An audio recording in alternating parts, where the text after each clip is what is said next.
Reading with your kids. Hola, ni hao, konnichiwa, assalamu alaikum, shalom, jambo, bienvenidos. Hi, my name is Jedley, and this is the Reading with Your Kids podcast. We are coming to you from the beautiful neighborhood of Reedville in the southwest corner of Boston, Massachusetts.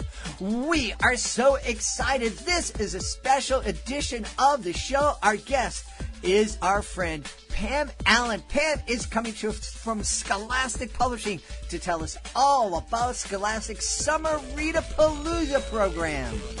But before Pam joins us, we want to let you know on May 19th, Solve It for Kids is coming to the Reading with Your Kids podcast. This is so exciting. Our Dean of all things STEM and STEAM has teamed up with yours truly to create Solve It for Kids, a brand new podcast that will give kids and families a peek into the real world of scientists, engineers, and experts as they solve problems in their jobs using curiosity, critical thinking, and creativity. I can't believe the people that we have been interviewing for this show. Scientists, astronauts, aquanauts, amazing artists. It's great. You don't want to miss it. Your kids are going to love it. It's all happening May 19th. It's debuting. We're so excited. Be sure to catch it. Solve It for Kids, coming to the Reading with Your Kids podcast on May 19th. Joining us on the line right now is our friend from Scholastic, Pam Allen, here to tell us all about Scholastic's great Summer Read-a-Palooza program. Pam, welcome back to the show. Thanks a lot for having me. So glad to be back on this great show. We are really excited. We love Scholastic. Everybody out there, I'm sure, is aware of Scholastic and the great things that they're doing. They're running literacy programs and book fairs at school and doing so much to bring books into the homes. Tell us about this year's program, because I know you have a special focus to help families now that everybody's at home together.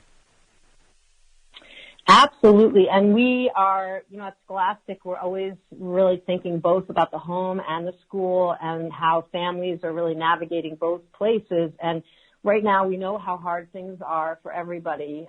Kids have been home a while, and it's hard for parents and grandparents and caregivers. So Scholastic has this incredible platform called Ritapalooza that is designed to increase kids' book access and give kids really engaging experiences to read through the summer. But also, it should be mentioned that we really do want to alleviate the stress on families for having to come up with a million new things every day, or because families are really going through a lot themselves, to give parents a little bit of a break, to know that your kids can go online and have a really good time. The way that we, think about literacy at Scholastic is we do want it to be really highly engaging, and also we do want to stem any kind of learning loss that families are really worrying about, and also, of course, us as educators. So our summer zone is called Scholastic Home Base, and it's a free and safe digital destination where our kids are going to be encouraged to explore lots of free resources, lots of free select ebooks, engage with fellow readers and favorite authors. And also the fun thing about it is we're having a social justice theme to it, where kids can keep what they call reading streaks, which are going to help unlock a donation of 100,000 print books that we at Scholastic are going to be distributing across the country by United Way Worldwide. And so for anyone who wants to know more about it, we're excited. It's at scholastic.com/summer.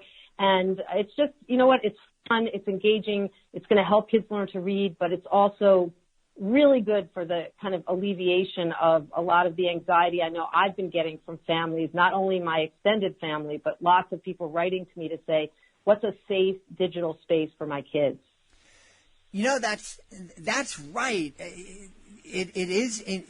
The technology is wonderful, and it's giving us access. It's giving our kids access to some amazing resources. But at the same time, it's a two-way kind of window into the world, and it's also giving some some not so great folks access to our kids, and if our kids aren't careful, they can get access to stuff that's not really healthy for them, and it's hard for families, especially now because I think there are a lot more kids online, spending more time online, and there's parents are getting them online younger because they have to. I mean, that's where they're learning now. Exactly. And the thing is that it's incredibly a profound moment that we're all in, where there's a lot of feeling of both wanting to occupy our kids, but also feeling the worry that we're going to create a warm and welcoming way for them to be doing work at home or just be occupied at home. And so, like you said, parents and grandparents are putting kids online earlier and younger. And I feel like, one thing that's really special about Scholastic is that we've always seen reading as a very social experience. And I think the worry that I have as an educator, as a literacy advocate, is that when I see everybody saying, oh, we better put our kids online, digital is best, is when I think about a lot of what I'm seeing them do, it's very lonely. It's very, very kind of solitary. And it's also not necessarily giving them a sense of community. And I think what we're doing at Scholastic is to say, let's give a child a really, really positive sense of a strength-based community where kids can do beautiful things for themselves as readers, that they'll have access to these incredible ebooks that are free. They'll be unlocking a lot of home book donations for other people, so they get to have a feeling of social justice and connecting to a bigger community. They'll be able to earn personal reading milestones, so they'll be able to earn accolades ranging from bronze, silver, and gold and diamond levels for that progress. So they are also feeling a sense of well-being. And then finally, they're joining a community. And I think that community of readers in that safe space, meeting favorite authors from Scholastic. We have, the world's best authors, and they're the most child-centric authors out there, which is one of the great reasons why I love Scholastic so much, is that our authors are really wholesome. They're really positive sources of inspiration for our kids. And Ritapalooza and this home-based kind of platform say, here's where you can be part of that reading community. And I think we all need a community right now. We are all seeking that. That's why, we're on Zoom saying, please, let's talk. And I think that's what, for our kids, they need a safe space like that that's not just about playing a game or clicking a bar, but it's actually also about being part of the bigger community of readers and storytellers and feeling like, this world is a hopeful place. Mm-hmm, mm-hmm. Yeah, so important to remind our kids that there is hope and that we are going to get through this, and there is going to be an end to the lockdown, and hopefully everything will be better. We'll have those opportunities to come together in person as communities. You were mentioning the wholesome authors and the fact that kids will get a chance to meet some of the authors through the Ritapalooza program. Do you have any of those authors that you can tell us about? Well, I know everyone's been asking about that. I'm not sure that's been all announced yet, so I'm not going to be the one to say. You know how that happens on talk shows, and then the person's like, oh, you should never have told anybody. So I think there's some surprises coming. I think what I can definitely say is that everybody who's listening should get onto the platform and start getting all signed up or all just involved and start to become part of the community, and things are really going to start percolating. And I just, I think it's pretty awesome. And we're, one of the things I'm excited about is that while Scholastic is about, building kids' skills as readers, because we have this incredibly abundant network of child and young adult authors, they become part of the community too. And I think their stories, their lives, their inspirations, the way they write, the way they draw, we've got lots of picture book authors, is going to inspire kids this summer as well. So it's like, not only am I reading, but I'm also a writer in the world too. So when parents are using Ritapalooza this summer, being part of the Ritapalooza experience, remember that those authors that we're talking about are going to be also inspiring to say, well, wait a minute, if this author writes a graphic novel or a comic book or a picture book, my child can do that too, leaving paper where kids can find it, using the computer if you like, to have kids create and make their own stories. the whole summer can be full of that sense of richness, of story. And I think that's what our authors give us that is incredibly special, and I've never seen it anywhere else. Yeah, it's really exciting. You know, you just touched on something that's we've mentioned a lot here on the show, and it was a mistake that I made when my son was younger, and I didn't realize the value of graphic novels and comics, and I didn't realize when he was younger and would come into his room and say, please, would you read a book that doesn't have a picture in it? You know, Yeah. it didn't really hit me that reading graphic novels, reading comics, it's reading, and it's a valuable form of reading. Absolutely, for sure. I mean, that's a really big part of this is that we want to make sure everybody understands how important reading is in any genre, whether it's a graphic novel, a comic book, as you described, or like the back of a cereal box. I think one of the great things about when Scholastic is looking at what we digitize and what we create as e-readers, we're always thinking, number one, about engagement. Engagement leads to achievement. It might not look so on the surface, and every book doesn't win the number one award, but those books are oftentimes our kids' favorite books are the ones that they actually learn to read on. And especially, you know, I think it's at times for myself when I'm giving speeches to parents, they'll come up to me afterwards and say, you know, my kid just wants to keep rereading that comic book or rereading that graphic novel, and I really want them to, quote, read something better. Mm-hmm. And I always say, don't think like that. You know, we have to give our kids agency. We've got to give them access. Stamina counts. So every minute, I'd rather my kids were reading many more minutes of comic books than like 5 minutes of a book that we thought was like really good for them. You know, it's really important because they're learning to build comprehension skills and fluency skills, even with those comic books, and sometimes especially with those comic books. And we should never underestimate the books that look fun. Scholastic does a really good job with its covers and with the art and the design. And so people say, oh, well, those must be lighter reads because they look like so much fun. But when you open those books, I mean, we publish books that are talking about very serious issues in ways that kids can really understand.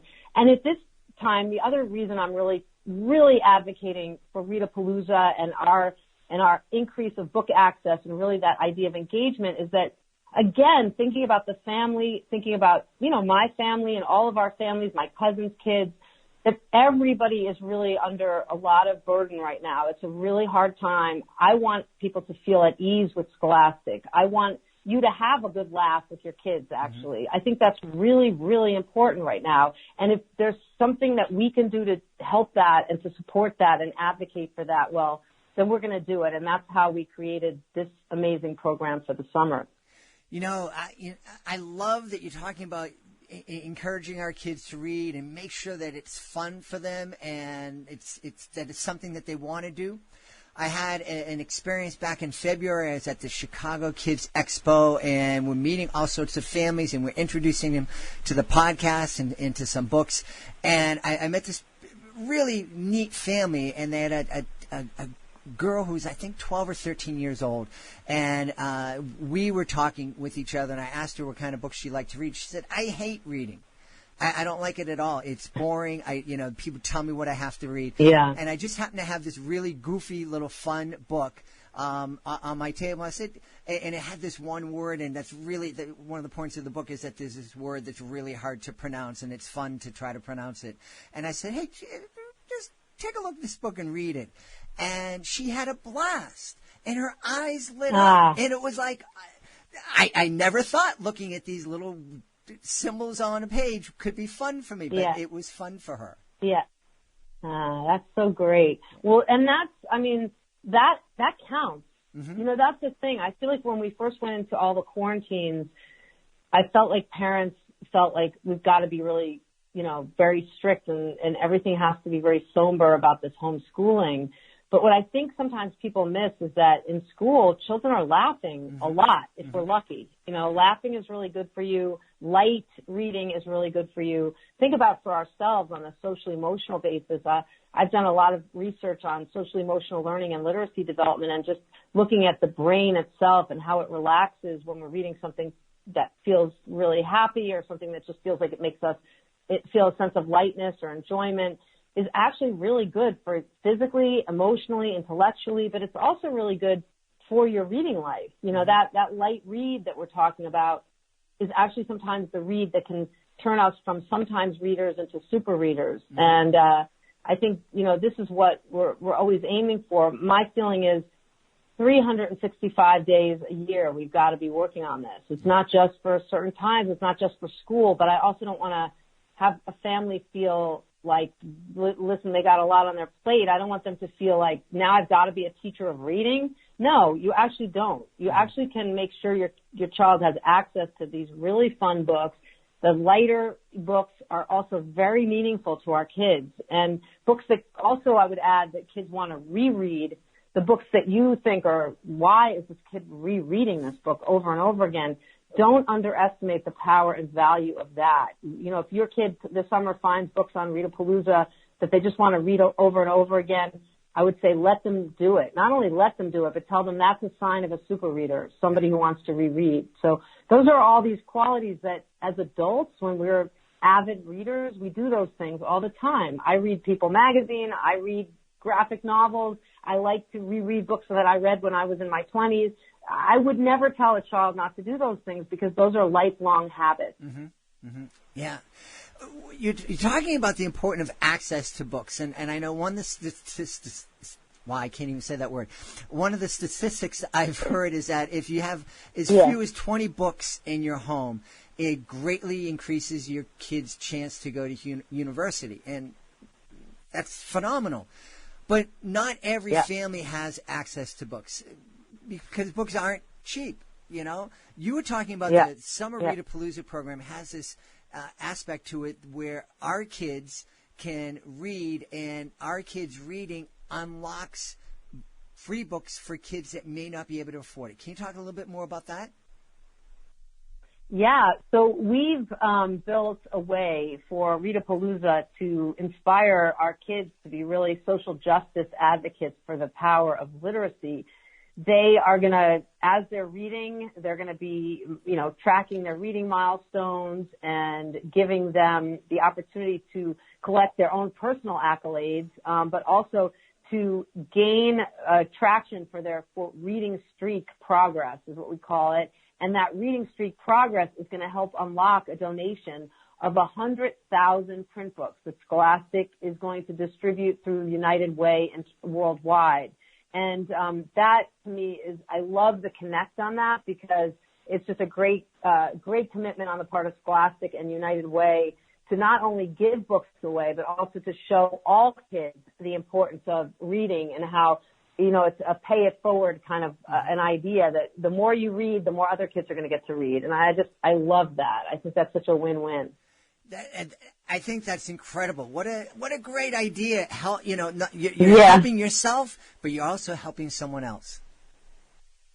Yep, absolutely. And the thing that's so great about it is that it kind of makes you think, you know, about what, as a child, as you're reading, that you are part of a community of readers, that you're not alone. And at times like these, I think all of us have felt one time or another over these last 2 months, like a sense of loneliness or you're longing for other people or back to, for me, I'm traveling a lot in my daily work life. I'm with children and young adults all the time.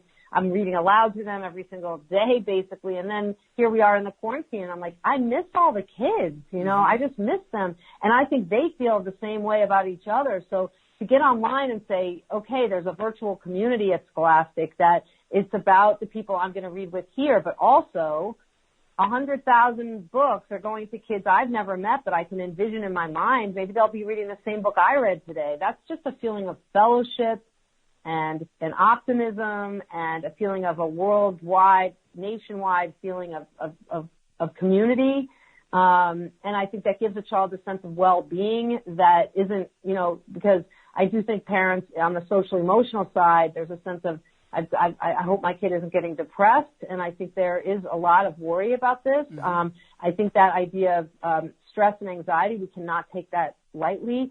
And there are studies that show that when people help another person, when you get right back into this idea of helping others, you become less depressed. We've seen these studies across the years of my literacy work across the world, where people who've been through really bad times, once they start helping others, they immediately start feeling better. So we are worried about all of our kids, and I think the fact that they're going to be involved with this reading streak program on Ritapalooza, and feel like every time I read a minute, I'm going to be helping someone else. That's just a feeling of well-being inside of everybody. Yeah. Not to mention, it's great that we're giving those books away. Absolutely.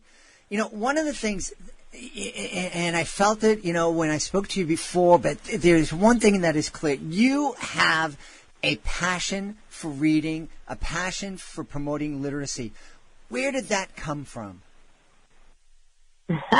Well, I really think it came from two places. One is it came from my parents and my grandparents, who really loved to read aloud to me, and that just the sound of their voice and just sitting beside me or just looking at the pages of a book together, I think that really was a big influence in my life. But the second influence in my life was even just my own development of my own self as a child, reading on the couch hours at a time, getting lost in the heart of a book, whether it was Anne of Green Gables or Nancy Drew, finding a world inside of a world where I could just escape my mind and think about like the world in a completely different way. And I always, from that moment, I always wanted that for other people. I realized as I got older that, and I started volunteering in the world, that I realized that not all kids, will have that feeling right off the bat. And I wanted to make sure that whether a kid is 5 or 17, it's never too late to start that feeling of escape. I work with a lot of older kids now as a literacy advocate who've never felt that way that I did when I was younger from the earliest time. And what I say to them is, we can make this happen now. Like, we don't have to, it's okay that you didn't feel that way at 5 or 7 or 9, but you're 17 now, and it's still possible. We're going to still help you to feel that sense of the glorious escape into the other worlds. And I think that's what reading does. It's much bigger than words on a page. It's really a very empowering thing to do. And at times like these is exactly what I've always felt the passion about, is that a child who's going through this with their family at home, that reading offers an escape, a journey, a community, a liberation from the ordinary into the extraordinary. And I always felt that just sitting on my couch at home, reading by myself. I felt like I was part of a whole network of amazing people. So I want that for kids. I want that for children. I believe in it. What a beautiful thing. That's one thing I never thought of, I'm reading this book that 1,000, 1,000,000 other people are reading. That's cool. That is a huge community when you think about it like that. It really is. And I think that's something that kids, when they're taught to read, and it's kind of like a breakdown of skills, and everything gets hard, and then they feel really embarrassed, and they feel really like they don't want to read in front of other people, and suddenly reading becomes shame. I think that's what we do at Scholastic. We turn that around, and we say it's about this feeling of you're part of something bigger. Also, you are something, your ideas are really something important that you're lending to this story or that you're thinking about.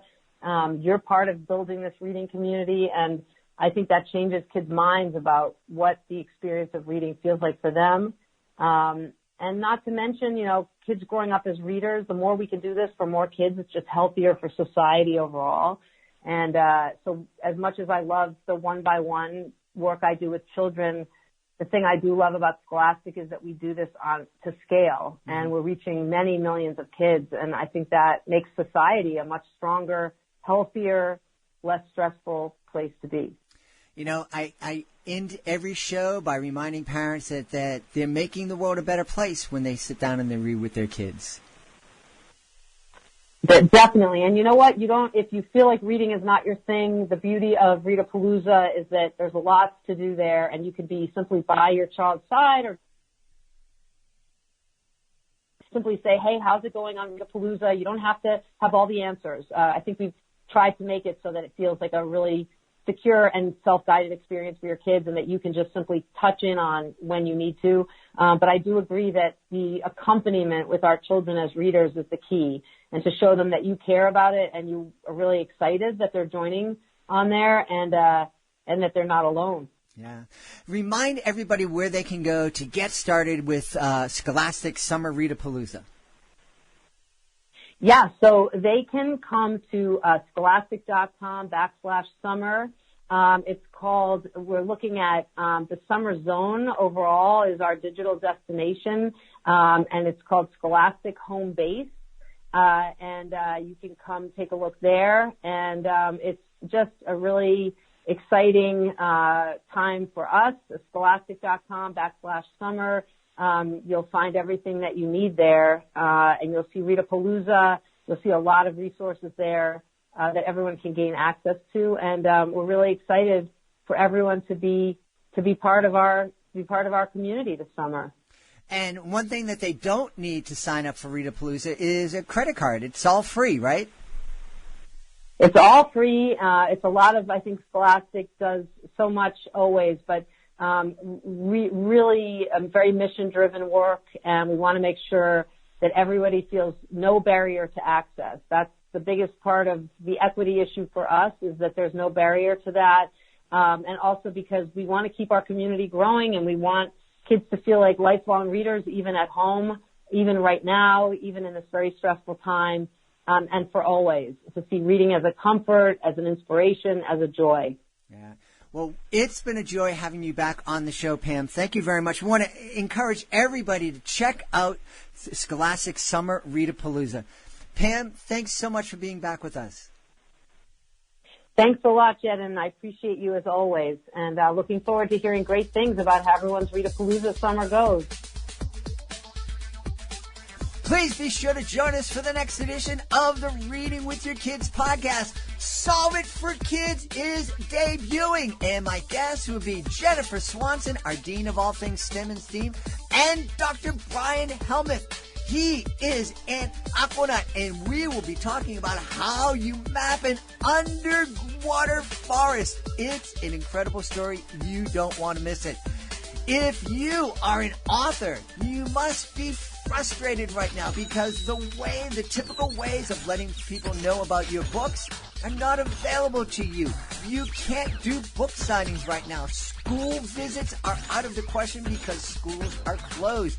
There's no way to go to the library to read to kids. You can still get the word out about your kids, and we have a great program. It's called the Reading with Your Kids Certified Great Read Program. It's a way for you to let families know that your book is worthy of their consideration. We have a great panel, and if our panel believes that your book is worthy of 4 or 5 out of 5 stars, it becomes a Reading with Your Kids Certified Great Read. You can learn more about it by going to our website, readingwithyourkids.com. We want to thank the folks who made today's show so very, very wonderful. Of course, we want to thank our friend, Pam Allen.